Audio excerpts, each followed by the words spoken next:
Today we're going to go over our group of five, top 25 so far midway through the season. At this point, most teams have played either 5 or 6 games. Most teams have yet to really get underway in conference play. Some have already played 3 conference games and are undefeated. This is just fun rankings to do midway through the season. We've got a lot of football still left, and basis for this rankings is what teams have done thus far.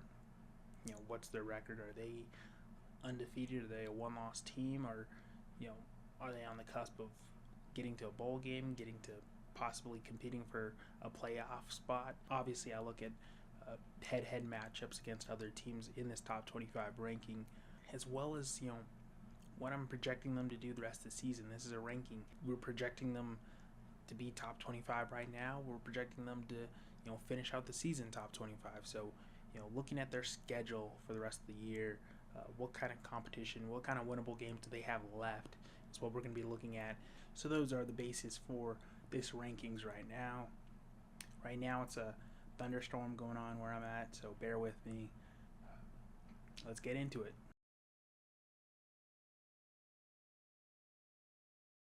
So the first 5 teams we have on this top 25, we got New Mexico coming in at 25, barely making the cut, followed by San Jose State, Southern Miss, Ohio, and Toledo taking up the 21st spot. A lot of internal debate for these, first 2-3 teams. Seeing as New Mexico most recently lost to San Jose State, it just seemed fitting to put them just below them. But New Mexico 3-2 on the season thus far, pretty impressive record as it stands, as seeing as they weren't expected to do much this season. As for San Jose State, they start off ugly, but they've come into their own the past couple of weeks. Only really good win is against New Mexico, but a lot of potential still for them, especially with the emergence of their offense. We got Southern Miss coming in at 23, 3-2 on the season. They haven't looked horribly bad against the teams they faced this year.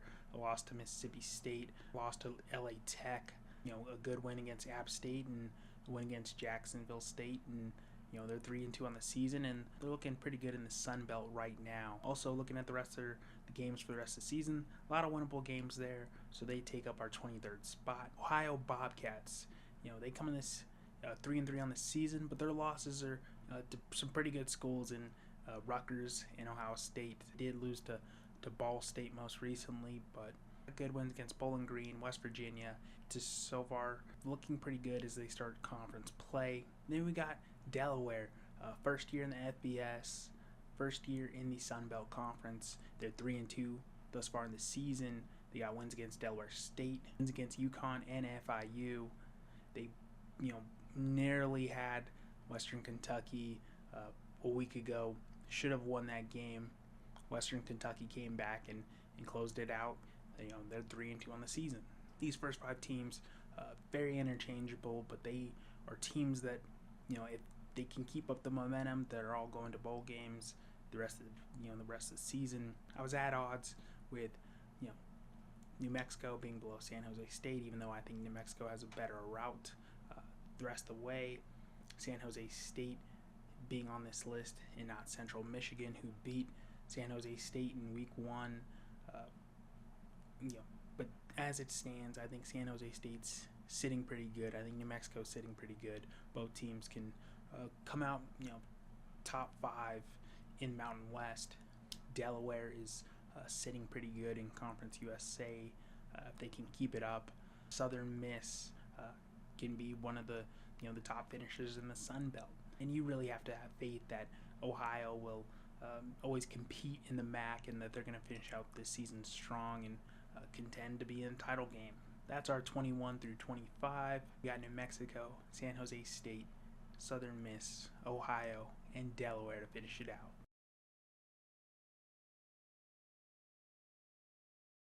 Our next 5, 20 through 16. At 20, we got Toledo, followed by Washington State, Texas State, Utah State, and East Carolina. We got Toledo 3-2 on the season. Big wins against Western Kentucky, losses to Kentucky and Western Michigan in conference, but 3-2 on the season. They destroyed Morgan State and destroyed Akron.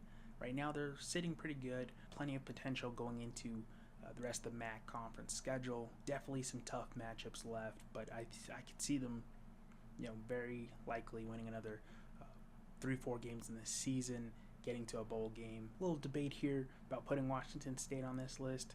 I mean, technically, the Pac-2 is group of 5 level right now, just being sort of without a conference or without any decent conference schedule to play. Washington State right now, 3-2 on the season. They're a team that's kind of funny. Close win against Idaho, 13-10 there. They handled San Diego State pretty easily, and then a win against Colorado State, 20-3. They also handled them fairly easily, but then they got destroyed against North Texas and Washington. So it's a team still up in the air. Plenty of winnable games left for them, but it's going to determine QB play they have. Their next 2 games are going to include a ranked Ole Miss and a ranked Virginia, 2 tough games there. But from there, you have some quality teams. From the MAC with Toledo, you have James Madison and LA Tech on their schedule. So it's a toss-up, but thus far, they're a top 20 team amongst a group of 5 teams. We got Texas State, 3-2 on the season, wins against Eastern Michigan and UTSA, along with Nicholls State, but losses against Arkansas State and Arizona. A good team. I don't know if they're going to finish out the Sun Belt, top 3 or 4, but so far it's looked pretty good what they've shown. Utah State, 3-2 on the season, doing a lot better than people would have expected from Bronco Mendenhall in this Aggies team, but they have a quarterback. They have an explosive offense, and they can put up a lot of points.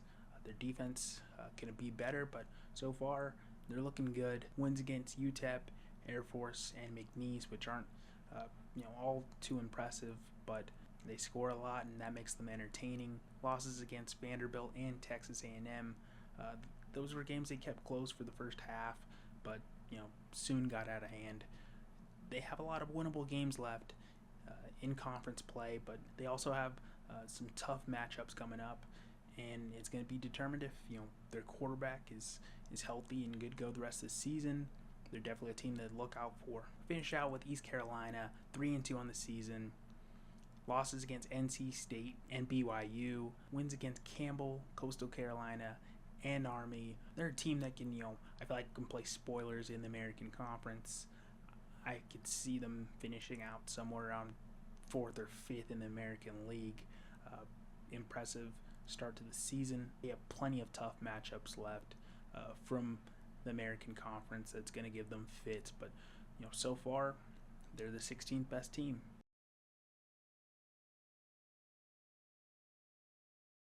Our next 5, we got LA Tech, Hawaii, UConn, San Diego State, and Western Kentucky. We got LA Tech 4-1 on the season, 2-0 in conference play for Conference USA. Their only loss coming to a 23-7 defeat to LSU back in week 2. We got good wins against New Mexico State, Southern Miss, and UTEP. 2 games removed from getting to a bowl game. They got plenty winnable games left on their schedule. Definitely one of the teams to look out for to go to a Conference USA title game. So far they've looked really impressive. We got Hawaii at 4-2.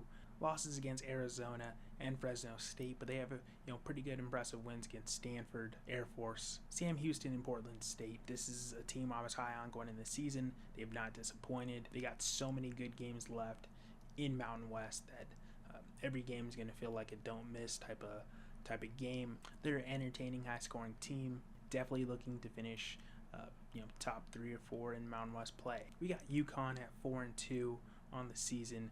Independent team. Close losses to Syracuse and Delaware. Other than that, they've looked really good. Wins against Ball State, FIU, and Buffalo. Definitely some winnable games for the later half of their schedule. I could see them going to a bowl game, no problem. One of the sneaky good teams coming into 2025, San Diego State. They're 4-1 on the season.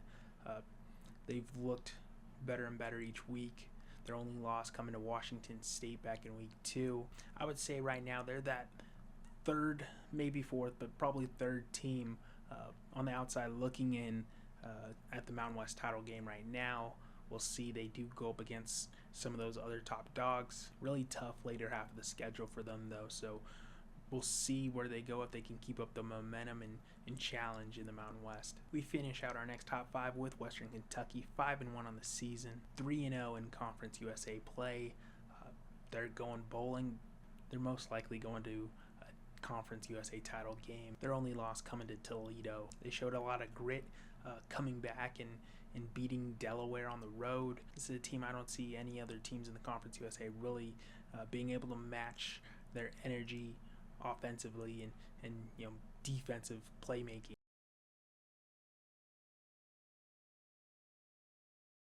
Cracking our top 10, we got Fresno State, Old Dominion, James Madison, Boise State, and Tulane coming in at the 6th spot. We got Fresno State 5-1 on the season, 2-0 in conference play. After their disappointing defeat to Kansas in week 0, they've gone on a 5-game win streak. They've looked better each game they've played.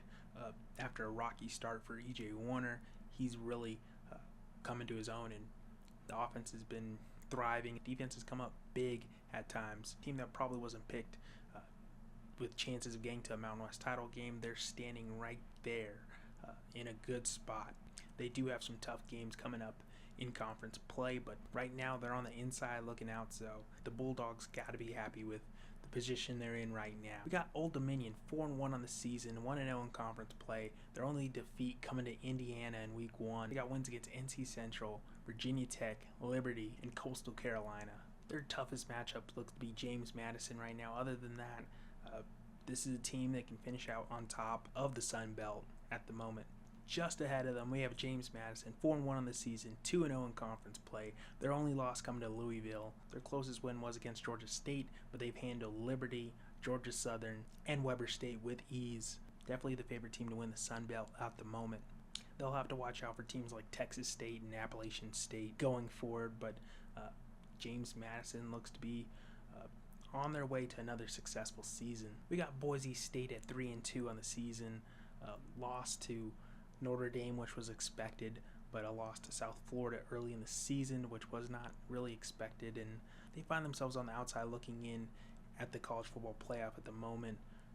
They've looked impressive each week. We've really yet to see how they'll look against real conference teams. They handled Air Force pretty handily, but now they dive into this conference schedule, and if they win out, they'll still very much likely be a team that can possibly sneak their way into that. We finish out with the 6th spot. It's Tulane, 4-1 on the season, 1-0 in conference play. Their only loss coming to Ole Miss, a team that's looked better and better in the past few seasons, a team that's probably looking to a bigger conference in the near future. Definitely found a new life with their new quarterback, Jake Retzlaff, but this is a team that's as dangerous as any other, and very much likely looking to get in on that college football playoff buzz. They have a couple tough matchups coming up on their schedule, but they're a team that can very much likely steal some games away and find themselves on top of the American Conference.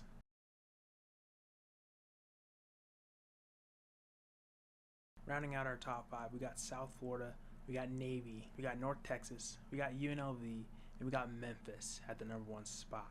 South Florida coming in at the number 5 spot, 4-1 on the season, 1-0 in conference play. They're the team that sort of stole the mojo from Boise State in week 1, haven't looked back since. Their only loss coming to Miami, a pretty bad defeat. They've since bounced back with wins against SC State and Charlotte. They also have a close win against Florida on their resume. And oddly enough, they're a team that I don't know if they're going to finish in the top 4 of the American Conference, just because it's so stacked this year. Plenty of top talent. Definitely can't take away anything they've done so far in this season.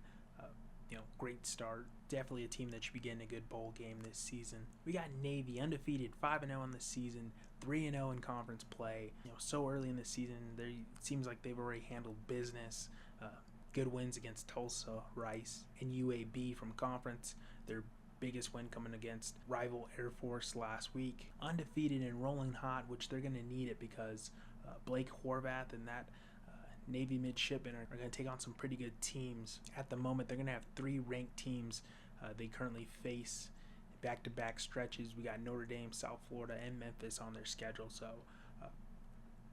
Tough teams coming up, but so far they have not disappointed. Coming in at the number 3 spot, we have North Texas, 5-0 in the season, 1-0 in the American Conference. A team that's been in some closer matchups than that of Navy or South Florida, but they're still undefeated and found a way to win. Their schedule looking a little bit more favorable towards the tail end, but they do have this lineup where they're going to have to take on Navy and they're going to have to take on South Florida. So these 3 through 5 teams can be quite interchangeable.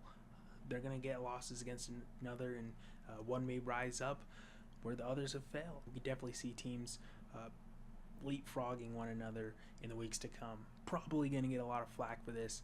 At the number 2 spot, we got UNLV, 5-0 in the season, 1-0 in conference play. They've been in some close games the entire season. Oddly enough, the way they played and the way they finished them out, they've looked pretty good, and a team that's been sort of battle tested early on. Going into the later half of this schedule, some tough games coming up. You got Boise State, you got Utah State, you got Hawaii, but it just feels like if it's going to be a close game, that you can trust the Rebels to come out ahead because they've been in those tough scraps so early on. I like their offense. I like their defense gets stops. You could trust the quarterback in Calandra. People may look at their schedule early on and say they've had the weakest of the undefeated teams amongst Group 5, but I see the games they played and how they finished them. They've looked really good. No matter how they started sort of sloppy and have slipped up here and there, they always finish them out, and I see that as a favorable quality going into the conference play and some crunch games. Coming in at our number 1 spot, Memphis, 6-0, 2-0 in conference play. You look at the record and it's not quite to the same degree that some of these other teams on this list, but they're undefeated. They're leading the charge in conference play. They're already in bowl status right now. They are the 23rd ranked team in the country right now. Their most impressive win coming against Arkansas, 32-31. They've really handled business. In conference play, they haven't made it close at all, really separating themselves and proving midway through the season that they're the team that wants to be in the college football playoff. As we talk about this American Conference, just stellar teams, tough matchups. They all have to play each other. Memphis will be taking on South Florida. They will take on Tulane. They will take on East Carolina, and they're going to finish out their season with Navy. Tough games. I'm not sure that either one of these teams is going to come out unscathed. I think everyone's going to get an L on their record, but they're going to be some good matchups, and hopefully the playoff committee looks at that and looks at their schedule and who they're playing, and one loss is not a deterrent from getting into the playoff. That's our group of 5, top 25 right now, mid-season rankings. A lot of these teams are going to sort of disappoint and go the opposite direction and start taking a lot of losses. I'm confident that half of these teams are going to bowl games, going to go to some pretty good bowl games and put on some pretty good performances against Power 4 teams. I'm really looking high on what the American Conference has to offer. I'm looking high on what UNLV can offer. I think Boise State's very much likely still in it despite their 2 losses on the season. Definitely some underrated games coming up in conference play for these group of 5 teams that I hope get the national spotlight. I hope they really impress, they're competitive, and really put on a show for the group of 5 as a whole. That's our fun mid-season rankings. Let me know in the comments, who are you high on? Who do you think should not be on the list? Who did I miss out on? Who comes out on top amongst group of 5? Thanks for watching. Hopefully you liked the video, and hopefully you subscribe for my other content coming up.